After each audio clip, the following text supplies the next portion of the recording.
Watch this. Pro players never take their eyes off this one spot on the table, and it's the reason their serves never miss. Let me ask you something. Isn't looping backspin with the backhand harder than with the forehand? You feel less confident, less consistent, right? So naturally you want to force the ball to your forehand side. But here's the problem. If you serve to their backhand, they can push it deep to your backhand, and now you're stuck looping backspin with your weaker side. If you serve to their forehand, same thing, they push deep to your backhand.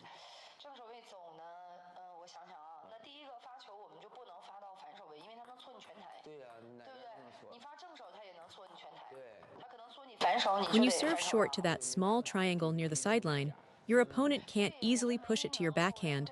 The side spin pulls them off. They'll mishit, dump it into the net, or pop it up. So most of the time they'll just guide the ball safely back to your middle or forehand side. They're protecting themselves from the side spin, and that's exactly what we want. A sideline short serve is the hardest ball for them to redirect to your backhand.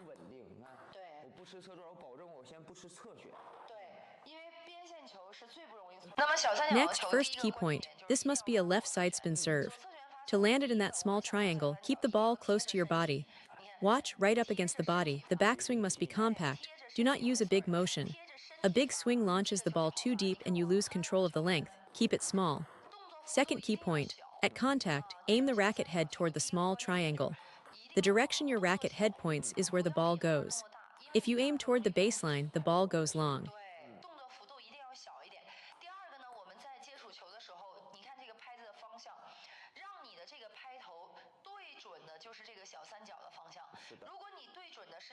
Watch, when I aim toward the baseline, the ball lands deep. I can't hit that wide angle. But when my racket face and racket head point toward the small triangle, the ball goes right there. You have to commit to that direction.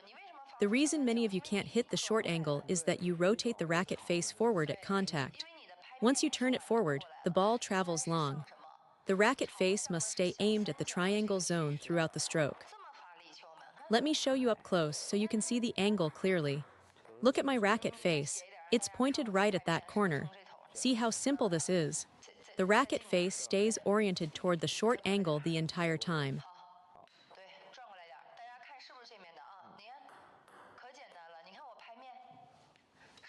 The racket head points directly at the small triangle right at that spot. Watch how accurate each serve lands. Every single one hits the same zone because the direction is locked in. Most players contact the back of the ball and push straight forward. That's why you can't open up the angle, the ball just goes long. You must let the racket face control the direction. If you want to serve to the forehand side, aim the face that way. If you want the small triangle, aim the face there.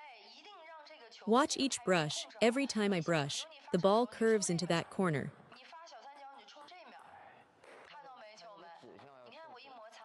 Every time I brush, the ball lands in the small triangle. My racket face is aimed right at that zone. After that, the rest of the motion, sidespin-topspin, sidespin-backspin, follows the same principles you already know. Just get the direction right and the serve takes care of itself. Look at that angle, it's extremely wide. This causes huge problems for your opponent. They can't attack it. Most amateur players only move their right foot. They rarely step with the left foot to reach a wide ball on that side. Now, one important distinction. The small triangle serve must stay short.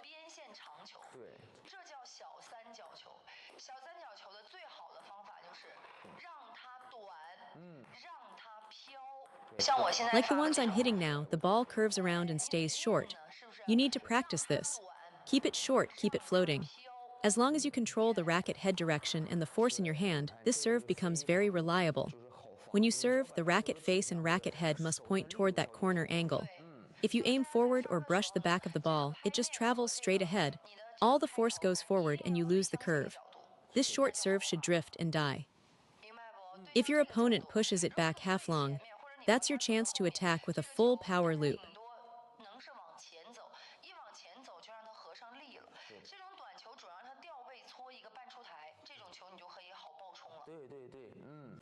Now watch where my first bounce lands. I'll serve 5 in a row, 1, 2, 3, 4, 5. All of them kick out wide off the table. Now, where did the first bounce land? Was it near the net, at the midline of the table, or near the baseline? Think about it. The answer is the middle, right around the center of my side of the table. When you combine this short angle serve with a deep serve to the other side, the contrast is devastating. Think about it in a match. If your serve alone wins you 4 or 5 points in a game, you're competitive against anyone. So why do so many players dump this serve into the net?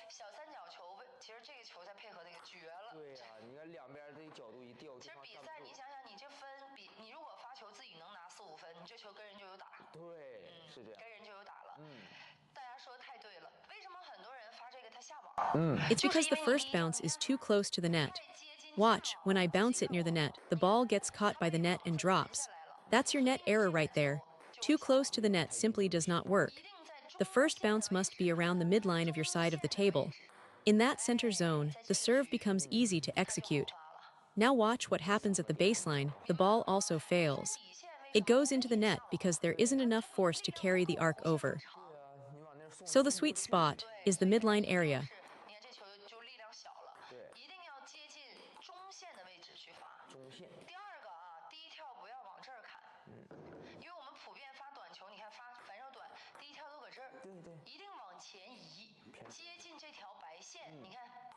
Closer to the midline, watch, I'll slow it down for you.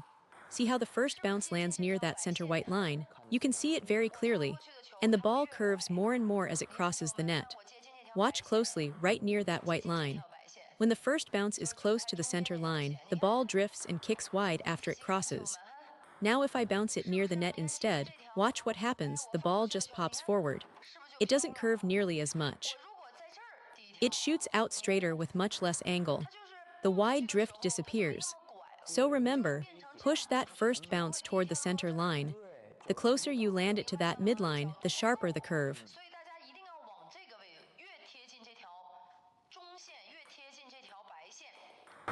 Watch how the ball curves wider and stays shorter. So let's recap these keys.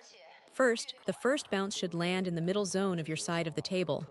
Second, aim it close to the center white line. Don't let the first bounce drift toward the net or even near the baseline. That's exactly why so many players can't get this serve to work. The first bounce placement is wrong. For a normal short serve, you'd bounce it near the net. But because this is a hook serve into the short triangle, you need to shift that bounce point back a little. It's almost a half-long ball. That's the first principle.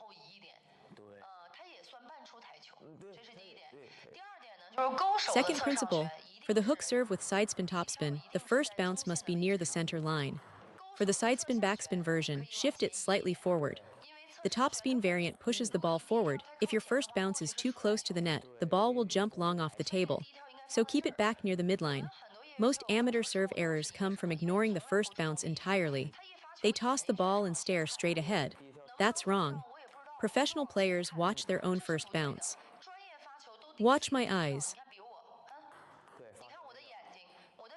When I serve into the short triangle, I lock my eyes onto the first bounce point. Watch, see how controlled that serve is. For a long serve, I shift my gaze toward the baseline. Notice my eyes, I'm intensely focused on where that first bounce lands. Most recreational players just swing and hope, relying on vague feeling. I don't guess. I aim precisely at my first bounce point. Once you nail that first bounce consistently, you'll land this serve 80% of the time.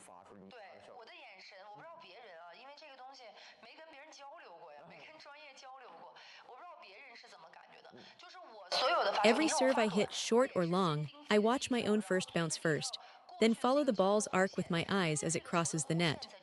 If I need a tight short serve on a crucial point, I lock onto that bounce spot, because even a small miss can push the ball long. So remember, for long serves, watch the baseline, for short serves, watch the near zone.